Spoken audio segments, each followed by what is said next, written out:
Dude, we are going to energise the country. Stop Brexit. No more Mr. Nice Guy. Seamus, I'm not sure this is a great idea, is it? Order! Hello and welcome to the Debated Podcast. I'm your host, Will, and I'm joined by my co-host, Conrad. Hello. And in this episode, we're delighted to have another returning guest. I think this is our third returning guest. It's William Kedjanyi, who is the Elections, Politics and Policy Analyst for Star Sports Betting. Welcome back to the podcast, William. Pleasure to be here. So first of all, I'd like to ask, obviously general elections are not frequent events. They've happened a bit more frequently in recent years than perhaps they used to do. But how much do you think they impact people betting on politics? Do they particularly drive political betting more than anything else, or what? What do you think is the influence? The influence is a big one. Turnover increases because more people generally are aware of political betting when there's an election on. We offer markets all year round, but when things are actually happening, and we've had that a lot with Brexit, leading into this election, people notice, and it's a good opportunity for us to get out there. So people come into this election more aware than ever that they can bet with pretty much any bookmaker, but Star especially. And we've offered, in turn, more markets and more value. And we're finding that people are responding very positively to that. So obviously you've been on the podcast before. How has the odds for each sort of outcome changed since last time you were on? The Conservatives, in line with the polls, have shortened hugely. That's the major market mover. They are now 1 to 33 to win the most seats. And to explain that in simple terms, it's either a 97% chance that they have the most seats, or if you wanted to win £1, you'd have to bet 33. So the market basically thinks it's overwhelmingly likely that they return the largest party. We are also 2 to 5 on a Conservative majority, which basically means that we're well odds on that happening, and that we basically can't really see anything different at the moment. And long story short, the markets are suggesting that the only thing that can really happen is Tory majority or hung with Tories the largest party. And that's a bigger change because Labour were much closer when this election started, much closer. Has this been perhaps not the most... I talked about this last time with Kieran Pedley, and I think a couple of other people who are quite involved with politics have mentioned this. Has this perhaps not been the most exciting election? I mean, we've had the presumption that the Conservatives would get a majority from fairly close to the start of the election cycle, and so far that hasn't been changed at all. Has this sort of affected how many people are betting, people getting involved with betting because they think, oh, well, what's the point in betting on it because we already know the outcome? Well, to respond to the first part of that question, there's been plenty happening in this election. It's just that the polls haven't changed. They've trended in one direction. This actually has been an election with a huge amount of extremely wild occurrences. Not many of them really positive for democracy. But to take it back to a betting point, first of all, we've brought more markets into play to avoid people getting stagnant, basically. So yes, we've got most seats in the majority, but you can bet on how many seats each party will win. You can also bet on individual constituencies. So even if this election looks like a done deal, there'll always be value at Star, and there'll always be something that people can pick, basically, to bet on. So we're pretty confident that even if it is a Tory landslide or a blowout, we're still going to be well in the game. And also, there is potentially, if there's a shock, there's a chance for us to win. 2017 was a big shock. I think the Conservatives went into it something like 1 to 10 to win the most seats. And they probably, I think at this point now, they're just ahead of where they were in 2017 for the first time. But there's still 3 weeks to go. And I think if we've learned anything, it's not to take it for granted. So you mentioned sort of other kind of things you can bet on, like numbers of party seats and particular seats. Has any of those you still mentioned obviously the majority, but other than the headline majority figure, has any of the other sort of markets moved a lot since the election's been called? Yes, the Lib Dems have moved quite a bit in the seat markets. We've got an overall underline, but to make that simpler, basically, we put a number on how many seats we think each party will end up with, and you can either go over or under it. So for the Lib Dems, we started with a seat line that was close to the 50s, basically. We started with, it was 45 seats. So it was 46.5 for the Lib Dems. We've now taken them down to 26.5. And that's a move, by the way, that's come from them going to 32.5 seats just a week ago. So the markets looked negatively upon Joe Swinson's campaign and Lib Dems, and it's reacted, I think, to either bad interviews, a polling squeeze, or basically the position of revoke now looking too extreme for many people. And the market is quite policy sensitive. So it does pick up on little things like that. The Brexit Party, we actually had them 1.5 in the seats market. We thought they could pick up at least a couple. We are now 1 to 5, which is an 83.3% chance that they don't win a single seat. And that has changed. We did have them picking up at least 1 or 2. You mentioned how the market is sensitive to policy, and we've had the manifestos released now for most of the major parties, and the Conservatives' manifesto in particular had an effect on the result of the election last time. Has there been any movement because of the manifestos, or has the Conservative manifesto not had the same negative impact that it had for them as it is doing this time? The Conservative manifesto hasn't had a big effect, but it was intended not to do that. It was deliberately crafted to basically keep the campaign narrow and focused and stale, because they are winning and winning by a street at the moment. The Labour Party manifesto we thought would have had a bit more of a market effect. It's possible that due to extensive sort of pre-briefing and releases of Labour policies, that it didn't have the same surprise cut through in 2017.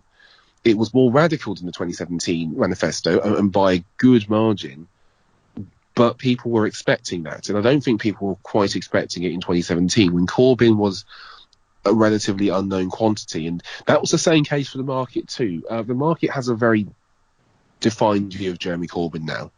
We make Labour a 12-1 shot to win the most seats. That's a very big price, especially for the second biggest party and the only one realistically that can get close to the Conservatives. I would say manifestos usually do have some cut through, but the Labour one I don't think has filtered through to the polls yet, not properly. That means it doesn't really filter through to the market. So on your on Startles betting, there's also a market for turnout, for voter turnout.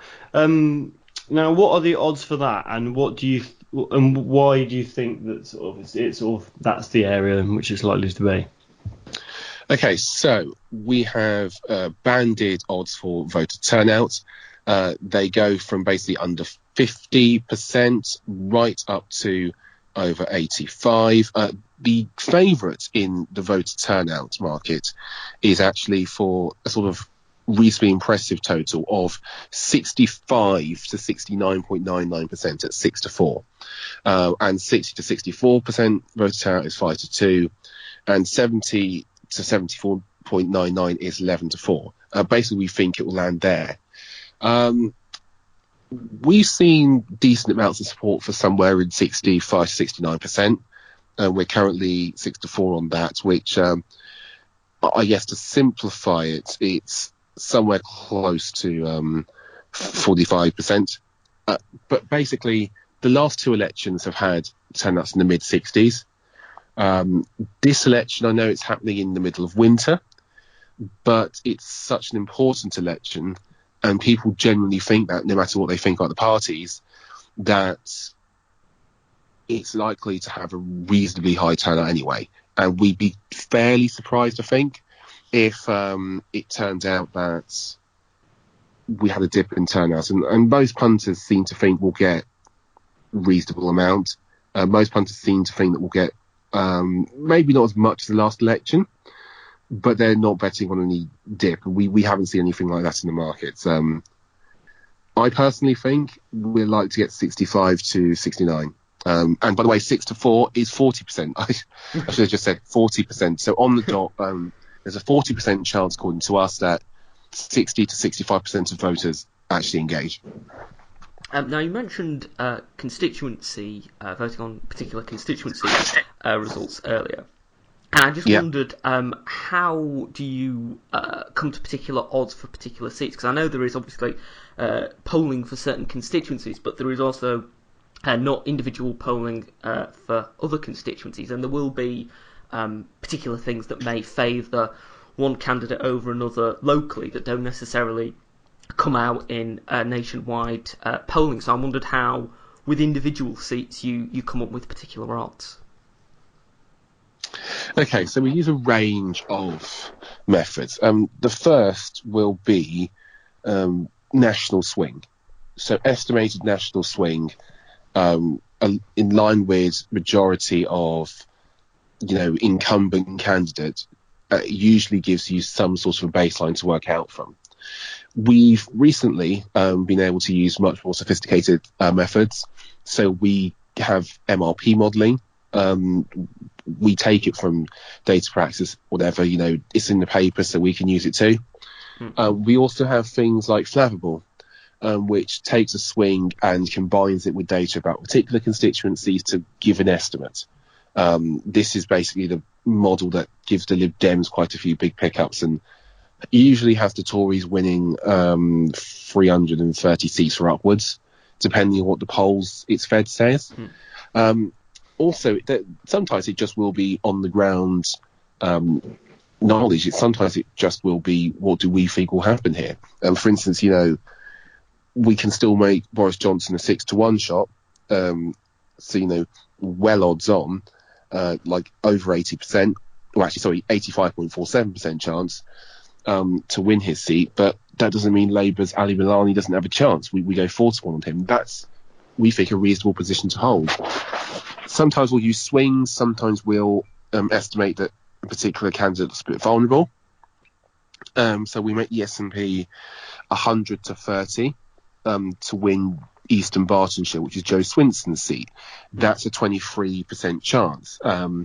Now, it looks low, but actually we've made it a 2-horse race because the Tories are 50 to 1 and so are Labour.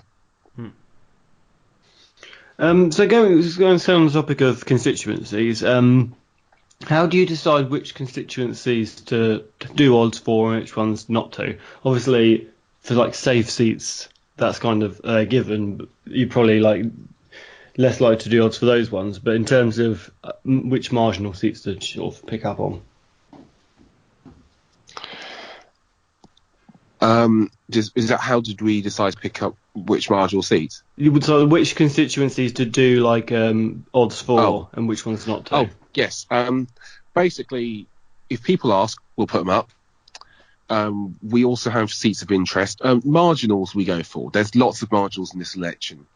For instance, if you define a marginal as less than 10% majority, 46 to 56 Scottish seats, or 59 Scottish seats are marginals. And there are a whole host in England. I think there are 31 that have majorities of less than 500. So we're swimming in marginals. We've added Northern Ireland because A, it's been underrated.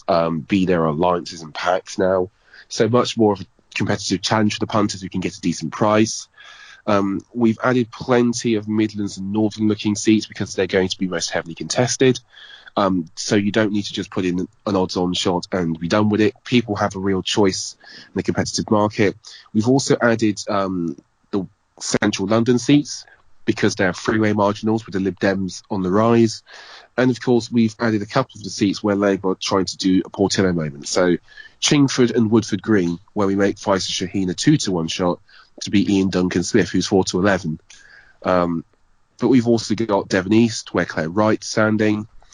Eastern Walton, where Dominic Raab is. So basically, it's high-profile candidates, what the market wants, and marginals, where we can have a competitive race rather than, just a two-horse race or somebody miles ahead. Now, we've also had quite a few television, perhaps not debates, but television interviews and one television debate so far. How much influence do you think the debates have on the perception of who people are going to vote for? Or do you think that people pretty much have already made their minds up about the two leaders before they watch the debates? I think most people have made their minds up about the two leaders before the debates, but they're still important. But people have more pickups from debates than manifestos. Manifestos get a lot of time, and rightly so, but there isn't as much pickup as there is from a debate even now. And yes, sometimes the audiences that watch it will be smaller than in 2010 and much more polarised. But, even if 23% of people don't know about your candidate or have no particular opinion, that's a big chunk of the electorate to go after. And also the market does feed off debates purely because they're pretty much the straightest piece of form you can have in terms of campaigning. You can't. Politics has similarities to some other sports, but in general, because each view on what a party's policies are is so individual and subjective, there isn't necessarily a form book apart from the polls and the last election, and they are not rock solid form books because of things like variance, etc. So, for instance, Jo Swinson, when she tanked on Question Time, the Lib Dems seat total went down. Well, the Lib Dems basically in the market are pretty much linked to how Jo Swinson's doing, and it's not been great. I think people thought that Jeremy Corbyn was short a bit. Some people are surprised how big Labour are. But the fact of the matter is he did well in the ITV debate, but he didn't have a clear win in it. I think he probably did better on Friday. But that hasn't quite fed into the polls because, we're only speaking on Monday. Polling takes time. So do punters notice debates? I'd say yes. I'd say more than manifestos because they're just a more visual experience, and it's just an easy way to get a grasp on a candidate. Plus, also they reach more voters. People who dismiss debates seem to forget that if you could get an ad basically and 4 million people would view it, you'd be over the moon. And they're essentially ads that people watch for massively extended periods of time. So punters do pick up on debates, but usually if the polls swing or something big happens. Has any sort of odds or movement in the odds surprised your prior sort of thoughts about it during this campaign? I'm surprised that we're so low about the Lib Dems, just in the sense that they've been squeezed in the polls, but not by a huge amount. Like, they're still at a reasonable position. The electoral map isn't amazing for them, but it's certainly relative to what they want to achieve easier for them than Labour. I'm a bit surprised that the SNP went from 51.5 seats, which was our initial seat line for them, to 46.5. So basically at some point our market basically said the SNP were going to win 51 or so seats. Now it's been revised down. Now panel base have the SNP at 40 seats. I still think that could be low. I think that's counting on a lot of tactical voting. But the issue here is that the SNP have flanked the Remain side. And yes, okay, they do want independence, but the level of support for independence now is higher than it was in 2017, after the last 2 years of Brexit chaos. So we'll have to wait and see, but that's a personal opinion. I'm a bit surprised the SNP moved that way.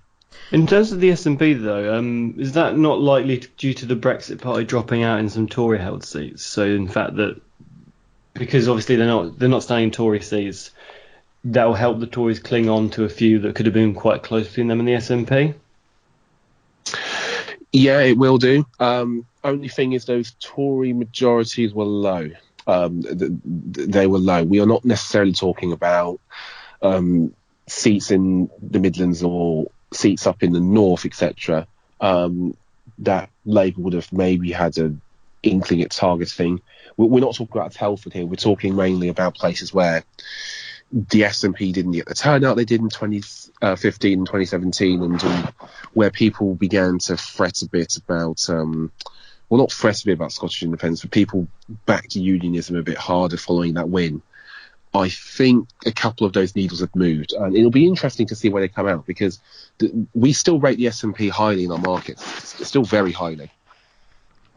Do you think that part of the reason that the Liberal Democrats and the Brexit Party are perhaps not doing as well in the polls and in betting as they did earlier in the year is because the campaign has moved slightly away from Brexit as its sole topic of discussion and moved on to other things like social care and investment in the economy and things like that?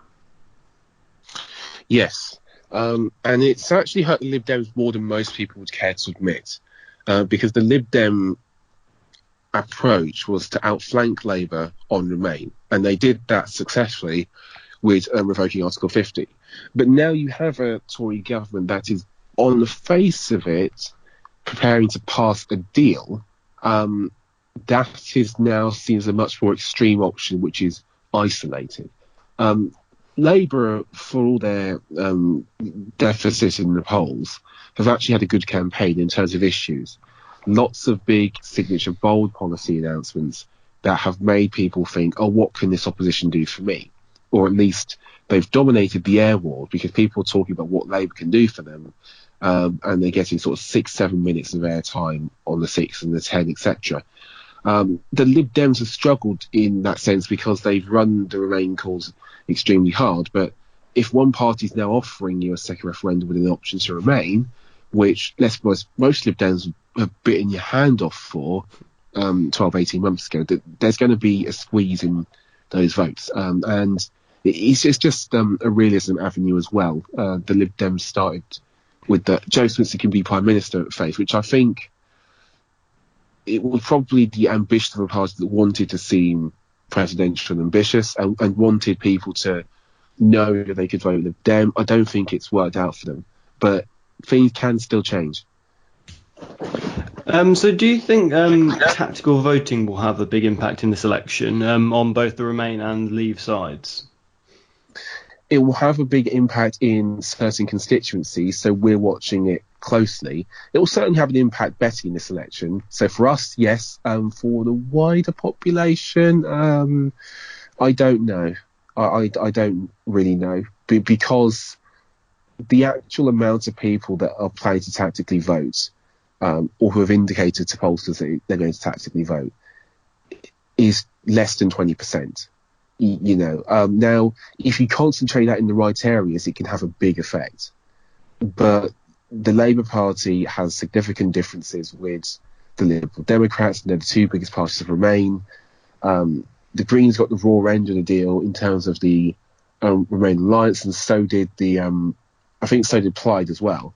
As an example, the closest majority seat that the Greens get a free run at is the Isle of Wight, but it voted 62% to Leave, and Bob Seeley has an over 10,000 majority. And that's like their best result from the Remain alliance. I think tactical voting, if you're a punter, you absolutely need to be looking at it. But in the wider sense of things, it's unpredictable. I think to a point untested, and it's being done by people who have significant ideological differences, despite being on the same side of the Brexit argument, and that's difficult. When Labour, when the Lib Dems are standing a candidate in Canterbury, etc., and Labour are getting out of the way in, say, Eastern Walton, then that's harder. Do you think there's a bit of a disconnect between people who are, for want of a better word, part of the political establishment in how they want the result to go, and ordinary people? So, for example, Tony Blair was on a Reuters live interview today and said that he would prefer neither party to have a majority, to have a hung parliament. But a recent Ipsos Mori poll showed that 72% of respondents thought it would be bad for the country if no party gets an overall majority. So do you think there is a bit of a disconnect there?